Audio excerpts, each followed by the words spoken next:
दोस्तों, इस समय हमारी वायुसेना में लगातार फाइटर जेट्स की स्क्वाड्रन घटती जा रही हैं और कल ही हमारी वायुसेना को एक बड़ा झटका भी लगा है, जहां पर हमारी वायुसेना का एक मिग-29 फाइटर जेट क्रैश हो गया है। हालांकि इस क्रैश के दौरान हमारे पायलट ने सेफली इजेक्ट कर लिया था, जिस कारण हमारे पायलट की तो जान बच गई है, लेकिन हमारा फाइटर जेट पूरी तरीके से तबाह हो गया है। इस क्रैश होने के पीछे सबसे बड़ा कारण मिग-29 फाइटर जेट का इंजन फेल होना बताया जा रहा है और ये क्रैश ऐसे समय पर हुआ है जब हमारी वायुसेना के लिए एक एक फाइटर जेट बहुत ही ज्यादा महत्वपूर्ण हो जाते हैं और इस समय हमारी वायुसेना में फाइटर जेट की घटती स्क्वाड्रन को देखते हुए अब भारत की तरफ से भी जल्द से जल्द एमआरएफए डील को करने की तैयारी की जा रही है और आज इसी एमआरएफए डील को लेकर साफ ग्रुप की तरफ से भारत को एक ऐसा ऑफर दिया गया है जिसको यदि भारत की तरफ से एक्सेप्ट कर लिया जाता है तो भारत की काफी हद तक टेंशन खत्म हो जाएंगी, क्योंकि आज साफ ग्रुप की तरफ से भारत को बोला गया है कि अगर भारत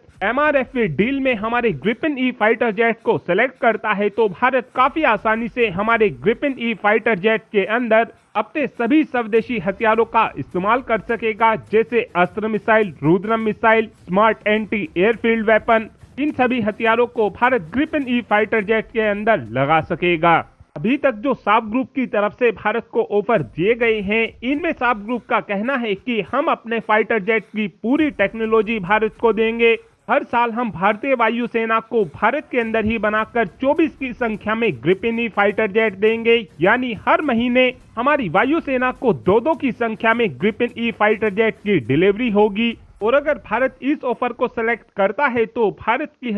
काफी हद तक टेंशन पूरी तरीके से खत्म हो जाएंगी। साथ में एक अपडेट हमारी एडवांस टोर्ड आर्टिलरी गन सिस्टम को लेकर भी आया है। आप सभी ये बात जानते हो कि इस समय हमारी सेना 307 की संख्या में एडवांस टोर्ड आर्टिलरी गन सिस्टम को लेना चाहती है। इस ऑर्डर को पाने के लिए इस समय सभी कंपनियों ने अपनी अपनी बिड को सबमिट कर दिया है और अब बताया ये जा रहा है कि भारत फौज की तरफ से सबसे कम बोली लगाई गई है। ये कॉन्ट्रैक्ट 6000 करोड़ का होने वाला है और इस बिड के सबमिट होने के बाद अब ये बात तो पूरी तरीके से क्लियर हो चुकी है कि जो हमारी सेनाओं की तरफ से 307 की संख्या में एयर टैग्स ली जाएंगी, उसमें से 184 से 185 की संख्या में एडवांस टोर्ड आर्टिलरी गन सिस्टम का निर्माण भारत फौज द्वारा किया जाएगा और जो बची हुई 40% एडवांस टोर्ड आर्टिलरी गन सिस्टम होंगी, उनका निर्माण टाटा एडवांस सिस्टम द्वारा किया जाएगा। यानी कि टाटा एडवांस सिस्टम हमारी सेनाओं के लिए 122 या फिर 123 की संख्या में एडवांस टोर्ड आर्टिलरी गन सिस्टम को बना कर देंगी और इस समय हमारी सेना की तरफ से प्लानिंग ये की गई है कि